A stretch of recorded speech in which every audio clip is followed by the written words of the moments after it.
जय श्री कृष्णा। राधे राधे दोस्तों, नंदिनी जी के पास एक लड्डू गोपाल आए। नंदिनी जो कि कभी भी पूजा पाठ नहीं करती थी, लड्डू गोपाल की सेवा तो दूर, वो अपने घर में कभी धूप बत्ती भी नहीं जलाती थी, क्योंकि उसकी प्रभु में, भगवान में, इन सब बातों में, इन सब चीज़ों में कोई भी निष्ठा नहीं थी। एक दृष्टिकोण से अगर देखा जाए तो वो आस्तिक नहीं थी, वो नास्तिक ही कहा जाएगा, क्योंकि जिसके प्रभु में निष्ठा ना हो, जिसको प्रभु पर विश्वास ना हो, जिसके मन में ये बात आए ही ना हो कि सृष्टि को चलाने वाला और हमारा जीवन चलाने वाला भगवान होता है, तो उसे हम नास्तिक ही कहेंगे। नंदिनी कुछ ऐसी ही थी, और होती भी क्यों ना, उन्हें कभी अपने जीवन में किसी चीज़ की कोई कमी या अभाव नहीं हुआ। सुख से भरपूर था उनका जीवन। उनके पति एक बहुत ही प्रतिष्ठित नौकरी करते थे, सरकारी नौकरी करते थे, बहुत बड़ा बंगला, नौकर, सब कुछ उनके पास था।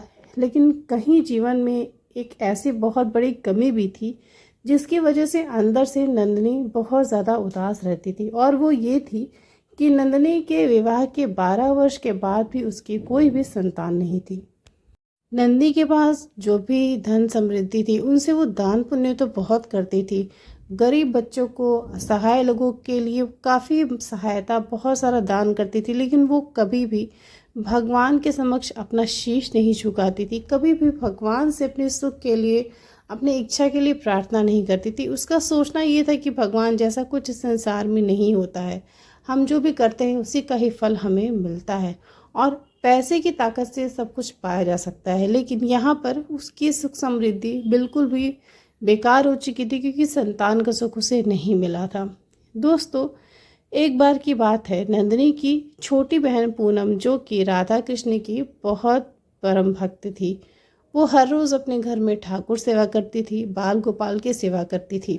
पूनम के पास ज़्यादा धन दौलत तो नहीं थी, लेकिन वो अपने छोटे से परिवार में बहुत ही सुकून से और सुख से थी, क्योंकि उसके पास भक्ति थी, उसके पास प्रभु का आश्रय था।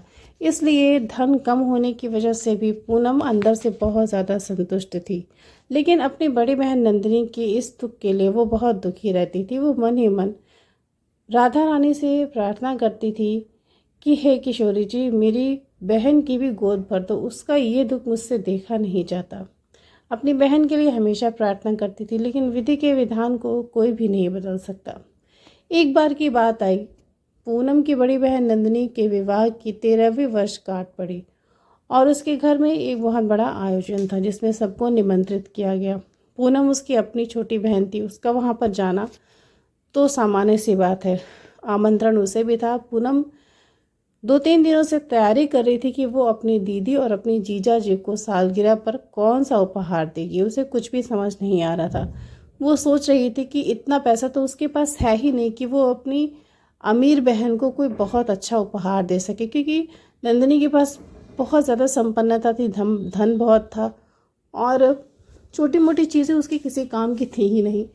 इसलिए पूनम रातों भर बैठकर ये सोचती रही कि मैं अपनी दीदी के लिए ऐसा कौन सा उपहार खरीदूं जिससे वो प्रसन्न हो जाए। ऐसा कोई उपहार उसे दिया ही ना हो। वो अपनी बहन के लिए उपहार लेने के लिए बाजार जाती है। सभी कुछ बहुत ही महंगा रहता है। पूनम के पास इतने पैसे भी नहीं होते कि वो अपनी बहन के लिए जेवर या फिर महंगी साड़ियाँ, महंगे कपड़े खरीदे। मायूस हो जाती है वो, पूरी बाज़ार में घूमती है, लेकिन उसके बजट के हिसाब से उसे कोई भी उपहार नहीं दिखता। वो सोचती है कि चलो वापस घर ही चलते हैं, देखेंगे, बहुत सोचने समझने के बाद ही मैं उपहार खरीदने जाऊंगी। जब वो घर की तरफ जाने लगती है, तभी उसकी नज़र एक विग्रह की बहुत ही बड़ी सी दुकान पर पड़ती है, जहाँ पर लड्डू गोपाल और राधा रानी के बहुत ही प्यारे सुंदर सुंदर विग्रह बाहर ही रखे हुए थे। पूनम की नज़र एक ऐसे लड्डू गोपाल पर पड़ती है जिनकी मुस्कान बड़ी मनमोहक होती है, और उन्हें देखकर ऐसा प्रतीत हो रहा था मानो सच में कोई बहुत ही प्यारा नन्हा सा बच्चा, बालक बैठा हो।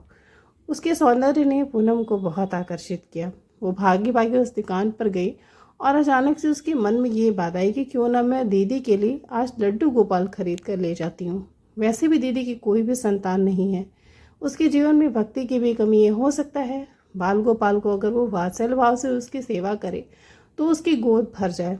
बस इससे अच्छा और कोई उपहार पूनम को अपनी बहन के लिए नज़र नहीं आ रहा था। बिना कुछ सोचे समझे पूनम ने वहीं से लड्डू गोपाल का बहुत ही सुंदर सा एक विग्रह खरीद लिया।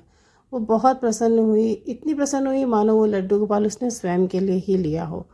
उपहार खरीद कर वो वापस अपने घर चले गई। लड्डू गोपाल को पूजा वाले स्थान पर विराजमान किया देखकर बहुत मुस्कुराती रही।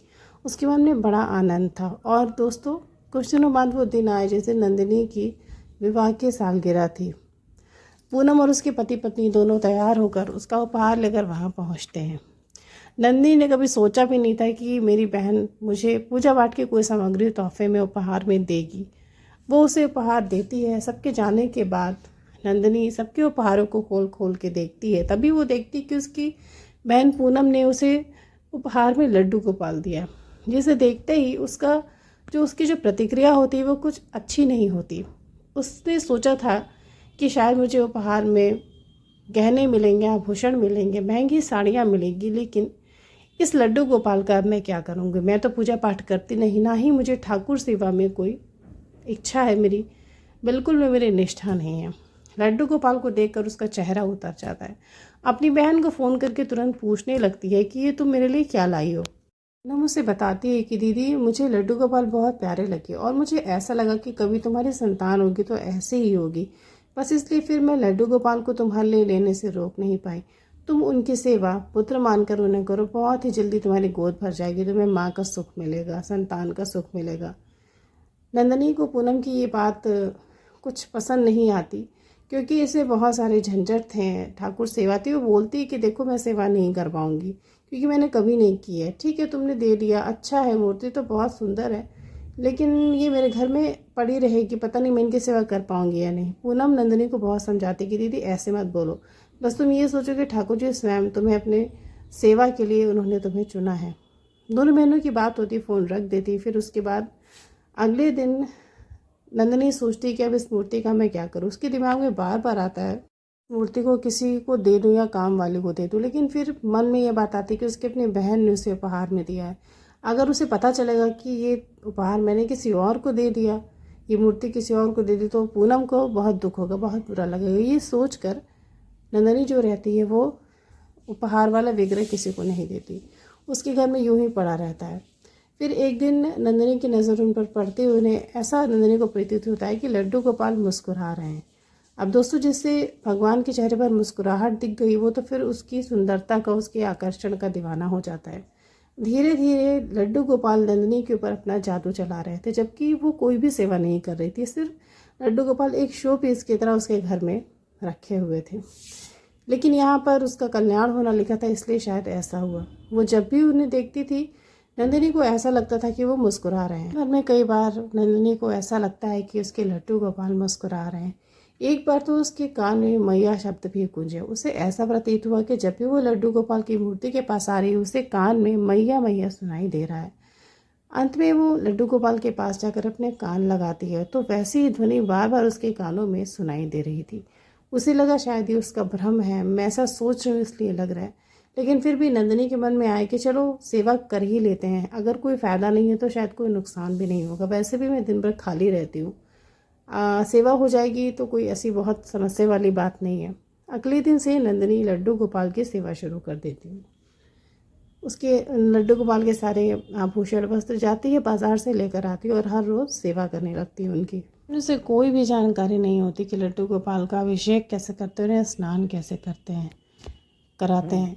वो उनके पहले जो पहने वाले वस्त्र रहते हैं वो उतार देती है और उनकी जगह पर बैठा देती है। बहुत ज़ोरों की बारिश हो रही थी, तभी नंदिनी के दिमाग में आता है कि लाओ, आज लड्डू गोपाल को भी शायद गर्मी लग रही हुई, इन्हें भी मैं बारिश में भिगाती हूँ। लेकिन नंदिनी को इतना भी दिमाग नहीं था कि लड्डू गोपाल को जिस जल से नहलाना चाहिए, कम से कम वो जल स्वच्छ होना चाहिए और उसमें तुलसी होनी चाहिए।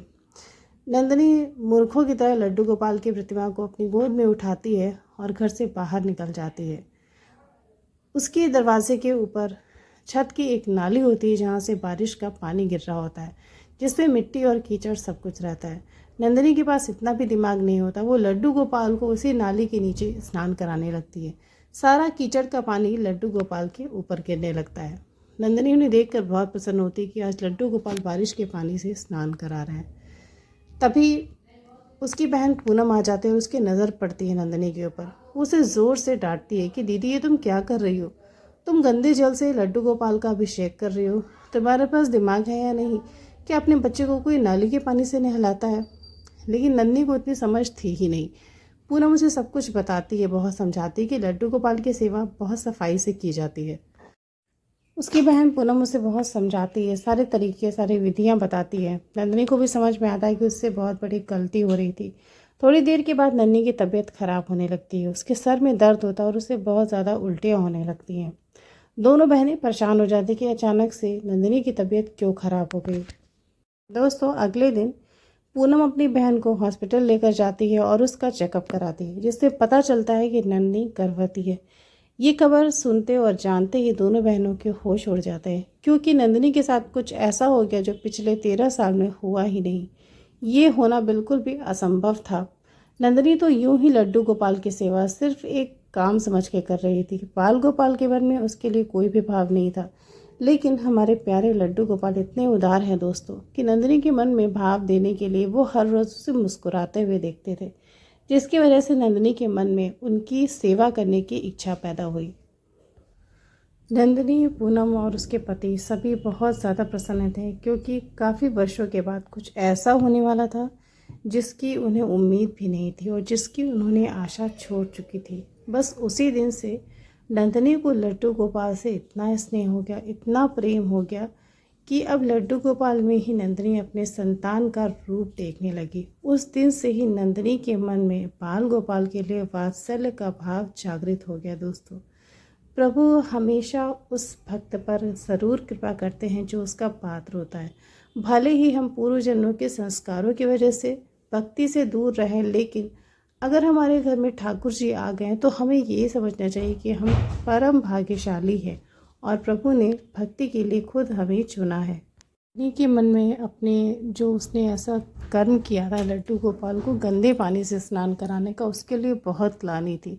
उसने प्रभु से बहुत बार क्षमा मांगी थी, क्योंकि वो निर्दोष तो नहीं कहा जा सकता, लेकिन वो अनजान थी इन सारी चीज़ों से। वो उस मूर्ति में भगवान की छवि देखती ही नहीं थी। उसका दृष्टिकोण गलत था, अब ये कह सकते हैं। लेकिन प्रभु की कृपा उस पर हुई, शायद कुछ उसके पूर्व जन्म के उसकी कोई भक्ति रही होगी या ऐसे संस्कार रहे होंगे। नंदिनी को कुछ दिन बाद बहुत ही प्यारा सा एक पुत्र पैदा हुआ। उसका जीवन अब पहले से बहुत ही ज़्यादा सुखी हो गया था। उसके मन में पहले धन के लिए जो लालच थी, इच्छा थी, वो सारी धीरे धीरे ख़त्म होती गई, क्योंकि अब उसके साथ भक्ति थी, प्रभु की निष्ठा थी।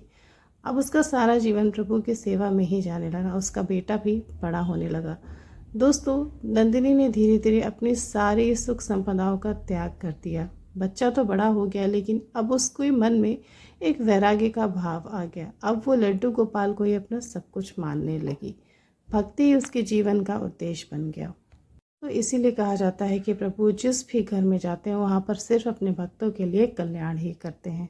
नंदिनी जी के जीवन की ये सत्य घटना भक्तों के साथ इन्हें शेयर करिएगा, क्योंकि ये बड़ी ही प्यारी घटना है लड्डू गोपाल के चमत्कार की। दोस्तों, मेरे चैनल को ज़रूर सब्सक्राइब करिएगा ऐसी ही बाल गोपाल की और प्यारी प्यारी लीलाओं का आस्वादन करने के लिए। कल आपसे फिर मिलती हूँ एक नई सत्य घटना के साथ। जय श्री राधे।